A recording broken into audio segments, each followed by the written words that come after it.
Hello, we're Kayla And Silas. from the Adventures of Kayla and Silas. And today we're getting a little bit cautious. We want to talk about how to expect the unexpected so that you won't run into any financial crisis while you're traveling. First of all, we always recommend that you set aside 3 to 5% of your total vacation budget for emergency expenses. To be clear, we're not talking about all of the other budget categories that we already told you to plan for. We're talking about expenses that you couldn't have known would pop up. If you're traveling with kids, we definitely suggest the higher end of this range. So what unexpected costs might we be talking about? The first thing that comes to mind is medical costs.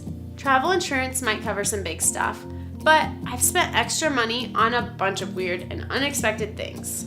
When I lived in Germany, my wisdom teeth came in and I needed medicine for the pain. I had some expenses in Tanzania when I got malaria. Plus, it seems everywhere we go, Silas drags me to a pharmacy for more allergy medicine.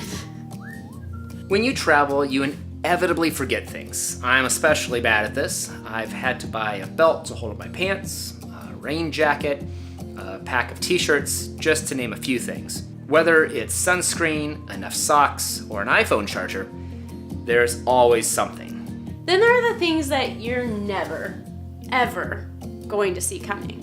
Like the time my friend and I got scammed for $100 on the border of Kenya. Or I actually just had a friend return from a trip to Cuba in January. She just happened to lay over in Fort Lauderdale on the day of the airport shooting. She ended up having to take a bus 5 hours to get on another flight after 2 extra days stuck in Florida. Nothing ever prepares you for an incident like that. This is why we need emergency savings. Lots of crazy things can happen when you're traveling, and we want you to be prepared to handle all of them. No trip is ever perfect, and that's why you should be sure to set aside that 3 to 5% in case of an emergency. Best case scenario, you can treat yourself to a favorite local restaurant when you get back, instead of heading to the grocery store and having to cook.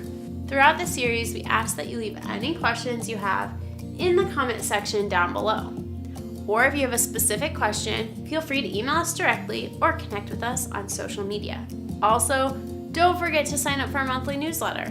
This way you can get our free travel budget spreadsheet. Next week, we want to tell you more about this awesome travel budget spreadsheet that Kayla has created. It's a super useful tool and one we hope you'll download.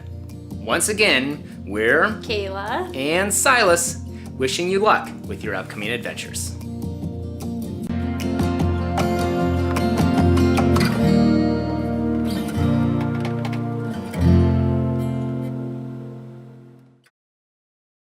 To be clear, we're not talking about all the other budget categories.